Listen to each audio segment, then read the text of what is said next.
Hey, welcome to Making Flooring Easy. This is David again with another read.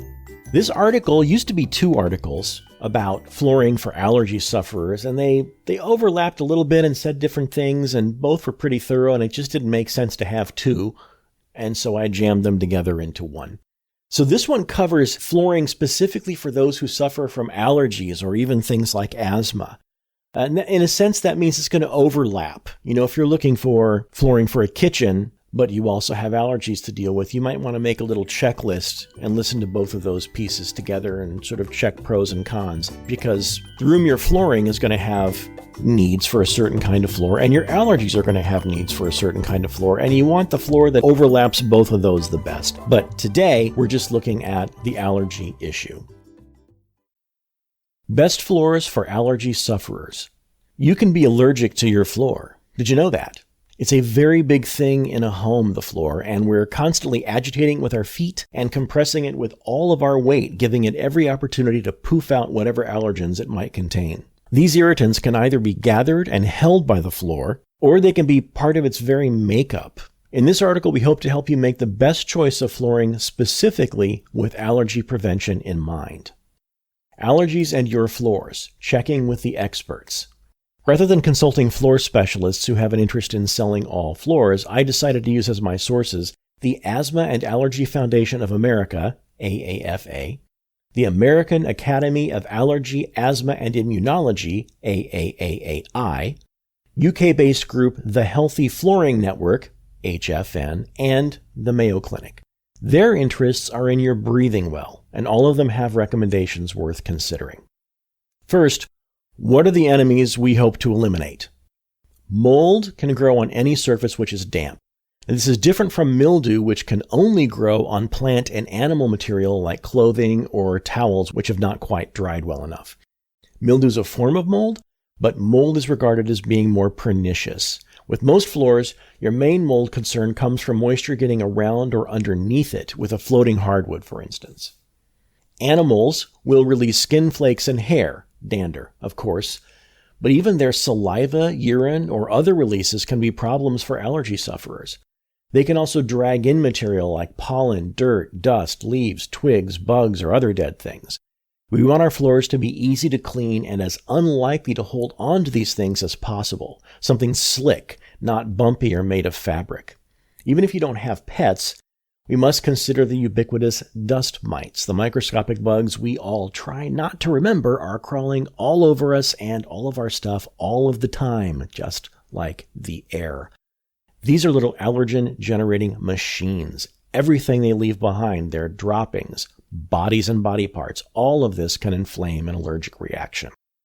Volatile organic compounds, known as VOCs in flooring lingo, are our primary concern when considering the material and the manufacture of our flooring itself. Some floors do contain VOCs, such as formaldehyde. It's organic, and one of its two forms is volatile. The more innocuous variety of formaldehyde is almost as pervasive as the dust mite. It's virtually everywhere and mostly harmless. Products which emit this can still be called formaldehyde-free. They may also be termed low VOC, which is technically correct, but as far as our concerns go, may actually be needlessly alarming. So inside the home, the most common allergens and asthma triggers are dust mites and their stuff, mold and mildew, animal dander, and volatile organic compounds, or VOCs. Now, those chemicals can be found in some flooring materials and their adhesive, as well as in the chemicals used to clean floors. So, two things we want from our floor. 1, eliminate or reduce places where allergens will get caught or can settle. 2, contain and installed with no VOCs. A lot of manufacturers of flooring products now work to avoid using materials that emit these VOCs. For instance, most laminate flooring is made using high pressure and heat rather than adhesive chemicals. Floors to Your Home specializes in discount flooring, which we get from local manufacturers and other retailers, and we sometimes import. All of our flooring is free of formaldehyde and meets the VOC safety standards of the United States, not just those of the countries where the material might be produced. The two things you can do to reduce respiratory offenders in your home are to replace flooring with more hypo-allergenic options, or to take special care of the flooring you have with this issue in mind. This piece is going to focus on the first one. We're looking for hard surfaces to eliminate trapping allergens, for flooring that won't hold on to moisture and grow molds, and for no VOCs. The flooring you might most consider replacing is carpeting. Some dispute the negative relationship of carpeting to allergies, more below, but there is no doubt that it holds more dust, dirt, and particulates than any other kind of flooring, making it an ideal environment for dust mites. A single square meter, close enough to our yard, of carpet can provide a good home for 100,000 of them. Carpeting can also hang on to moisture, fostering mold and mildew. The AAFA, AAAAI, and the Mayo Clinic all recommend against wall-to-wall carpeting for sufferers of respiratory ailments. In the UK, where by the year 2000 almost all homes used carpeting as their main flooring, the average lifespan of the carpet was about 6 years, so the opportunity to replace it may come up naturally anyway. Best flooring for allergy and asthma sufferers. Here are the types of flooring listed best to worst for their allergen prevention qualities. It's a very general list, of course, and if you have questions about anything specific to the floor you're considering, or even just more specific than this document covers, feel free to contact us, or be sure to speak with the dealer with whom you are shopping. The 2 best floors. Vinyl flooring, whether sheet, tile, or plank, can offer all the benefits of a smooth, hard surface where particulates, moisture, mold, and dust mites cannot hide, collect, or flourish. It's easy to clean and care for, and is usually manufactured with antibacterial agents right in the material. Always verify that your particular flooring is actually free of VOCs. Some cheaper vinyl floors are manufactured with them. Phthalates, pronounced phthalate, I have to say that because it's in the document. This is the latest vinyl danger watchword. How do you know your floor is phthalate free? Look for virgin vinyl. Recycled vinyl, popular due to our intents to be environmentally good, could contain phthalates simply because the recycled vinyl could come from anywhere. No pedigree. It opens the door to a big, dastardly switcheroo on the grain front. Make sure you keep a plank floor spill-free, and if something does spill, it might be worth taking up the planks to allow the subfloor underneath to fully dry. This will keep mold from showing up. The planks themselves will probably be waterproof and therefore easily dried off. The best type of vinyl plank for this is loose lay. These planks can be taken up, allowing the floor underneath to be completely dried and cleaned before putting the same planks right back down. For allergy sufferers, vinyl is the Mayo Clinic's highest recommendation for bathrooms and on their list as great for living areas, including basements. Porcelain and ceramic tile is easily one of the best options for allergen management. It's rock in some form or another. The hard surface of tile resists accumulation and is easy to care for. If the surface is smooth, there will be nowhere for allergens to accumulate. Even more textured surfaces, because of the material itself, are not much of a problem to keep clean and free of the offending agents. Make sure it is installed with VOC-free chemicals. Also keep an eye on your grout so that moisture doesn't seep through and create a mold-inviting environment on your subfloor. Where vinyl can be a glue-free click-together floor, these tiles will require grout and adhesives, so you want to check on those chemicals for potential emissions. Ceramic or porcelain tile is another top recommendation for bathrooms by the Mayo Clinic. The installation method generally creates a sealed surface, preventing moisture from getting beneath the flooring so long as the grout between the tiles is in good shape. These floors are usually fine with handling allergens. Laminate flooring is usually manufactured using heat and pressure, not glues and chemicals. The hard surface, even if it is textured, will be easy to clean and won't harbor allergy-causing agents. Most laminates are click-together floors, so make sure to take the same precautions you would with click-together vinyl. The issue rating this one lower is that there are at present no waterproof laminate planks. This means that liquid from a spill could soak into the core of the board through the seams.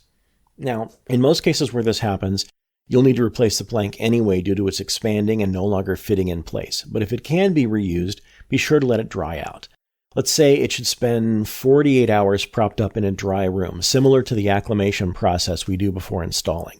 I'm guessing there, but it's a very good guess. Laminate flooring is not cited by the Mayo Clinic at all, for or against, so they may have considered it a type of hardwood. We placed it higher for a few reasons. It has the benefits of a smooth, hard surface, and most have a click-together type installation, eliminating adhesives, and making it possible to pull up the flooring in the event of a major spill or flood. Unlike the waterproof vinyl planks, some flooded laminate planks might not be able to be replaced, as they might soak in water and expand.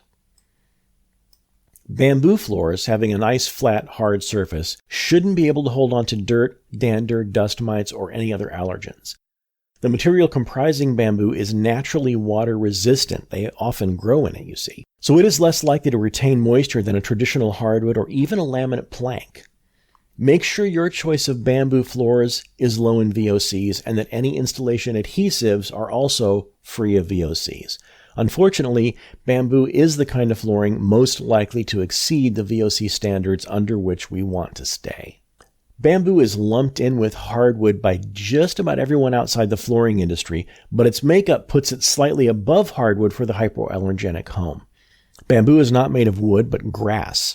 That gives us the benefit of not harboring moisture the way wood can. It's much more water resistant, so while both have a nice hard surface to chase away dander and dust mites, bamboo is also less likely to allow mold and mildew to form underneath. We rank it below laminates because bamboo is produced using adhesive chemicals, so you will need to verify that your particular selection is VOC and formaldehyde free. Cork floors are naturally antimicrobial because of a natural chemical in the makeup of cork called suberin. Say it aloud. Sounds like a brain pharmaceutical or a mid-range car, doesn't it? Suberin retards the growth of bacterial agents, the mold, mildew, and bacteria themselves, to a degree helpful with allergy sufferers. Its surface is relatively hard, though it can have lots of little areas where microscopic things could gather en masse. Make sure your cork floor is treated with a finish that can fill in the little pockets. This will make it very easy to clean with just a dust mop. These are not the best floors for allergy sufferers.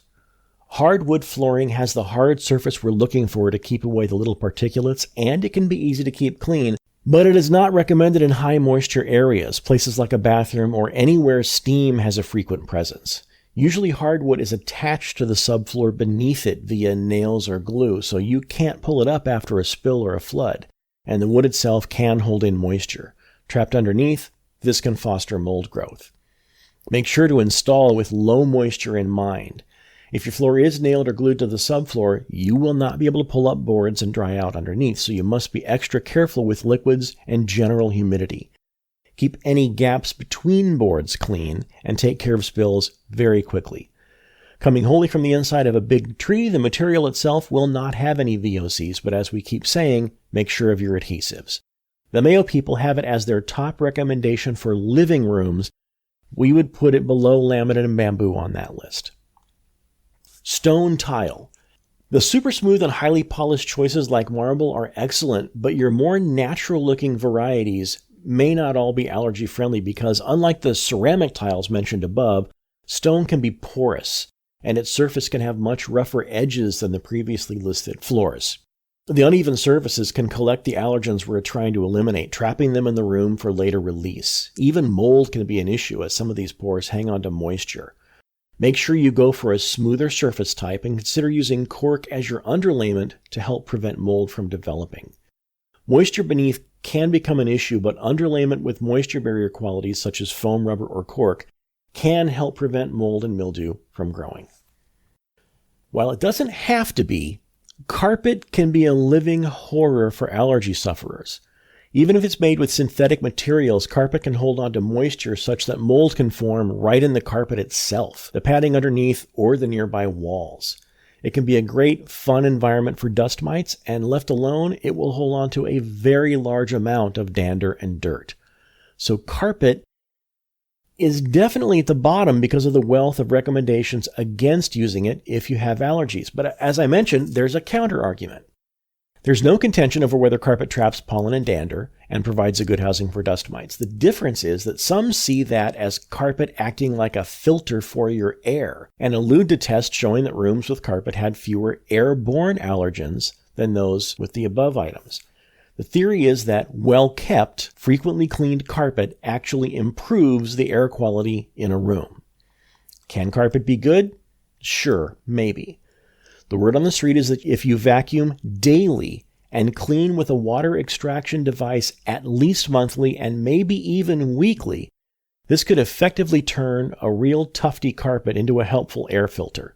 It would gather a lot of particles out of your air, and then you would remove them before they became dense enough to puff back out and become a bother. Make sure you clean it very frequently with a HEPA filterable vacuum, the kind designed to capture the smallest of particulates.